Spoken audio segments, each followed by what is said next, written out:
Hello everyone, I'm Lynx4 and today we are going to solve every question behind Five Nights at Freddy's. But before we get into the full story of what happened, I must refer you to these videos by Matpat of the Game Theorists. He does an excellent job of explaining key events in the FNAF series that I will be referring to in this video. If you don't feel like watching an hour's worth of video, or you have already seen them and need a refresher, I will go ahead and summarize a few key points. In the FNAF timeline, there are 5 key establishments, where FNAF 2 occurred during 1987 at the 3rd location. Matpat also reveals that the purple guy is in fact the phone guy, and they both had to be employees of the pizzeria in order to have access to the back rooms. He also touches on how the purple guy really likes the Foxy animatronic. And lastly, as revealed in this episode, the bite of 87 had to be caused by Mangle, based off of his dislocated jaw. Now that we have this information out of the way, we can finally tell the story of Five Nights at Freddy's. This is not the story of how deceased children possessing animatronics attack security guards, but rather the story about a boy and his brother. You see, the story begins in 1983 with an older brother working an average job at the first Freddy Fazbear's Pizzeria. We know it's 1983 from the television in FNAF 4 that displays Fredbear and Friends, 1983. We also know it's this location because in 1987, the second location was having a grand reopening, and we know that this is when FNAF 2 occurred. Also, as shown in the Game Theorist video, this location from FNAF 3 only has 2 animatronics, just like the location shown in FNAF 4. Now, this older brother picks on his younger brother just like any other sibling would. The only thing is, not only did his older brother pick on him, but all of his friends bullied him too. We can easily see how much the boy is afraid of Fredbear and Friends throughout FNAF 4, and it's his friends that take advantage of this just for some seemingly harmless fun. Oh, you're scared of a giant bear? Well, here's a bear. Oh, the look on your face. How funny is what all the kids thought until they took it too far. On that day in 1983, the bullies came up with the ultimate prank. Everybody was convinced it would be hilarious if they had the boy get up close and personal with the bear, but then it happened. The bear chomped on the boy's head in 1983. What happens to the boy next should not come as a surprise. This bite has caused the boy to fall into a coma. How do we know this? Well, occasionally when playing FNAF 4, flowers and IV drip and pills will appear next to the boy's bed, just like they would next to someone in a hospital room who's actually in a coma. But then why do we see a boy's room instead of a hospital room? Well, the boy doesn't know what a hospital room would look like since he's never been in one before the bite occurred. So instead of his mind creating a world that he doesn't know of, his mind is creating a room that he knows very well. His room. Now, although the boy may be in a coma and can't move anything or even blink, there have been cases of people in the real world in a similar condition that could still consciously think and hear the world. Unfortunately for the boy, his imagination during this time in his coma couldn't stop the hallucinations and nightmares from happening. The final huge piece of evidence that shows the boy is in a coma comes from the final scene of Night 6 in FNAF 4. Can you hear me? I don't know if you can hear me. I'm sorry. The exact words that any brother would say to his younger brother in a coma if he had bullied him his entire life. At this point, the older brother feels terrible. He cannot believe how he has treated his brother, and now something so horrible has happened to ruin his brother's life. As the years go by, and 1987 slowly approaches, the younger brother lies in a paralyzed state, living in a constant nightmare. The older brother, on the other hand, is suffering through an emotional crisis. He wants to make things better. He wants to put his brother back together. He wants to see life in his brother's face again, but he also regrets ever bullying his brother, and he regrets never stopping those kids who also bullied his brother. If only he could change the past, but he can't. The only thing he can do to make things right is to get revenge on all the kids who made his younger brother's life a living hell. Because you see, the older brother is the purple guy, a man completely broken and willing to do anything to make it up to his brother, even if that means killing those who contributed to his coma. Now, there is more evidence than this to prove that the purple guy slash phone guy is the older brother. As we know, the purple guy had access to the back rooms where he killed the children and stuffed them into the suits. In order to have access to this back room, he had to have previously been an employee, just like the older brother. We know the older brother had access to the back room because he had previously locked his brother inside the back room. Also, the purple guy really liked Foxy as his favorite. Did Foxy ever appear in the hallway? Probably not. I was just curious. Like I said, he was always my favorite. We know that this was also the older brother's favorite character by the mask he would always wear when he would scare his younger brother. And finally, possibly the most solid piece of evidence linking the older brother to the phone guy can be found within the FNAF 4 files. In the files, we find a recording of the phone guy's message from FNAF 1 played slowly and very quietly in reverse within the FNAF 4 game. This suggests that the older brother was bedside to his younger brother while recording the messages, and all the younger brother could understand in his coma was the slightly reversed, distorted voice of his brother. Now, during 1983 to 1987, the Fredbear Pizzeria was closed, but fortunately for the purple guy, a new location opened up in 1987 and attracted a lot of the old customers, especially one kid, the green shirt, blue jeans guy. Now, we have seen this kid obsessed with the Mangle animatronic in the past. In one of the minigames in FNAF 3, we see this kid chasing the Mangle animatronic, trying to give him a hug or something, I don't know. But we do know that somebody shouldn't like something so horrifying as much as this kid did, and the purple guy knew this. He was excited when the new place opened and got his job back. He saw green shirt and blue jeans visit, and he saw Mangle sitting there in the back room. So the purple guy devised a plan for revenge. He tampered with the animatronic, causing Mangle to be more aggressive, and when green shirt and blue jeans paid a visit, Mangle chopped off his frontal lobe. This was the bite of 87, caused by the same animatronic that Matpat predicted in this episode. As told in the FNAF recordings, this boy would survive the attack, but would live on without fear or anxiety because he is missing his frontal lobe. One would assume that this boy would be very wealthy from a lawsuit that would absolutely occur after this event. The purple guy's reign of terror wouldn't end after the green shirt blue jeans guy incident.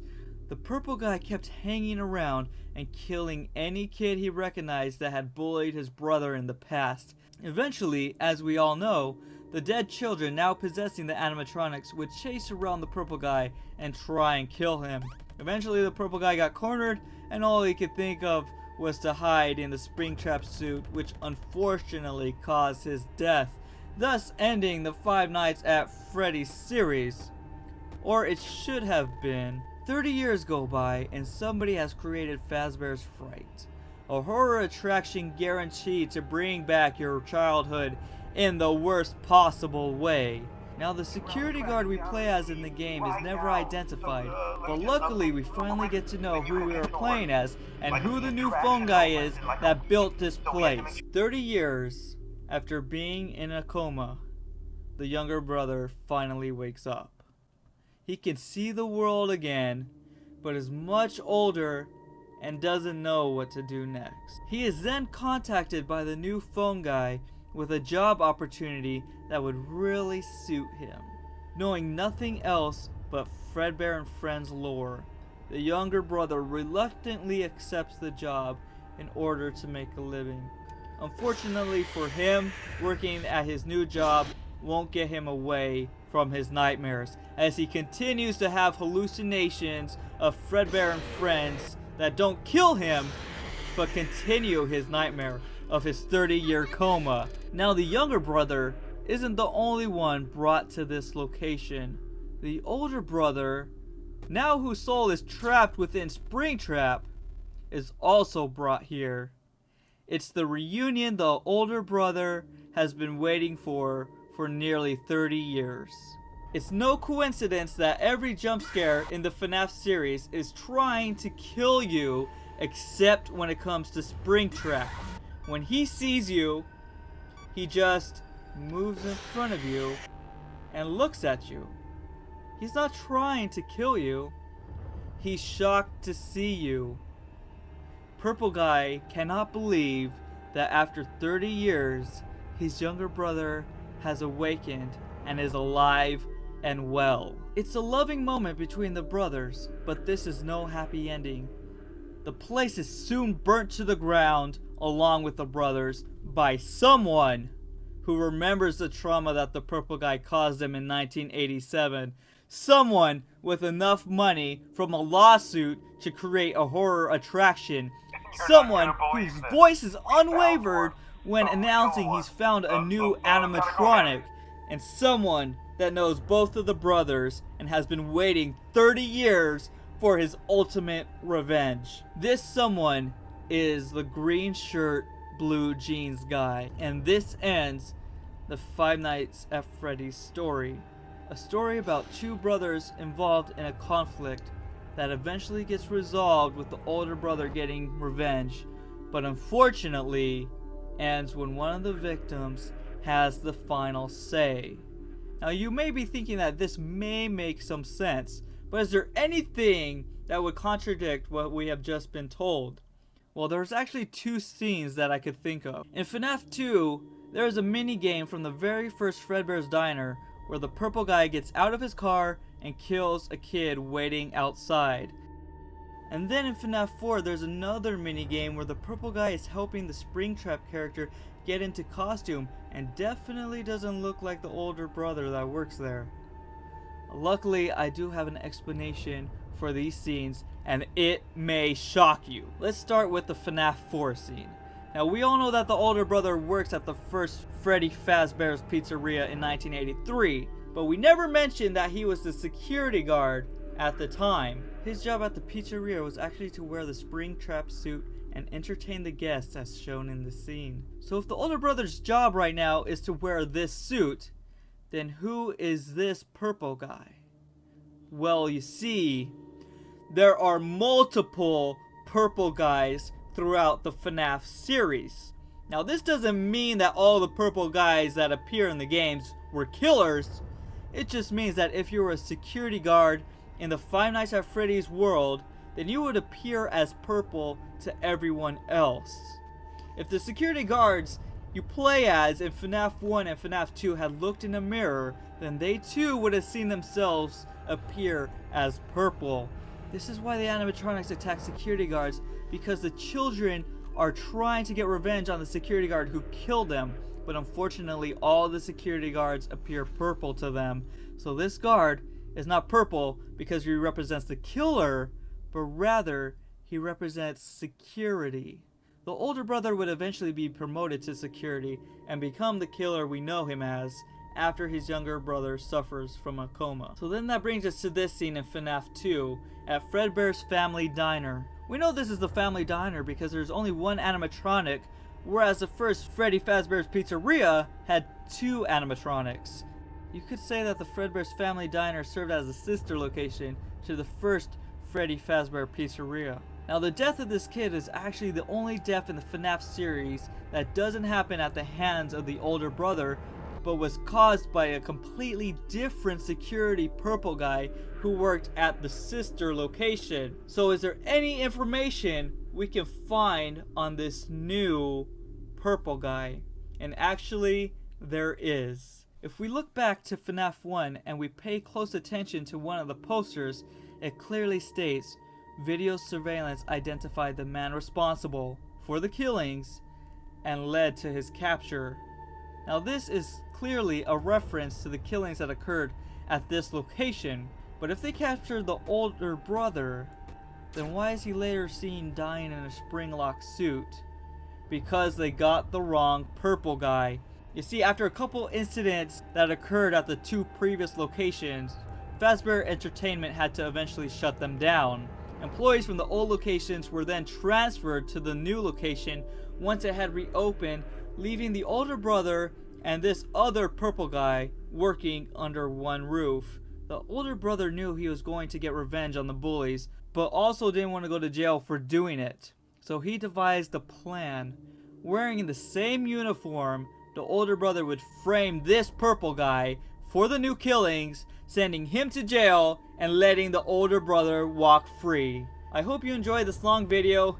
This was just a huge idea that popped into my head and everything just really fell together. I knew I had to get this information out there and let everyone know what I think the full story is. I know this may not be completely correct or somewhat correct or just plain wrong, but I feel that this really connects the story together and that the Five Nights at Freddy's series is finally over.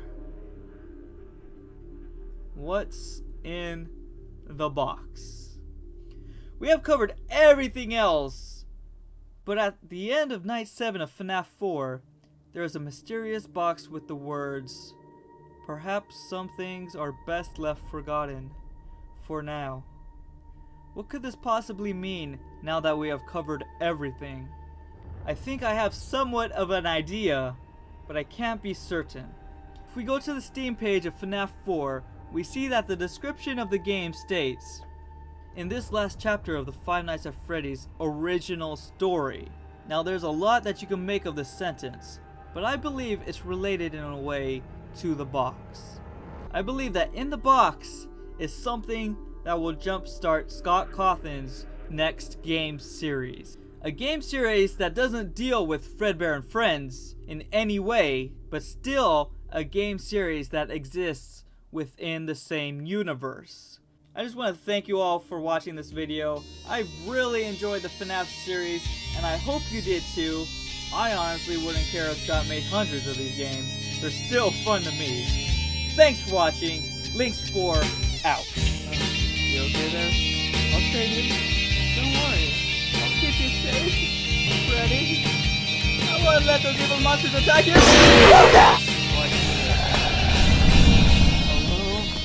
Whoa! Oh, whoa, whoa, whoa, whoa. Okay.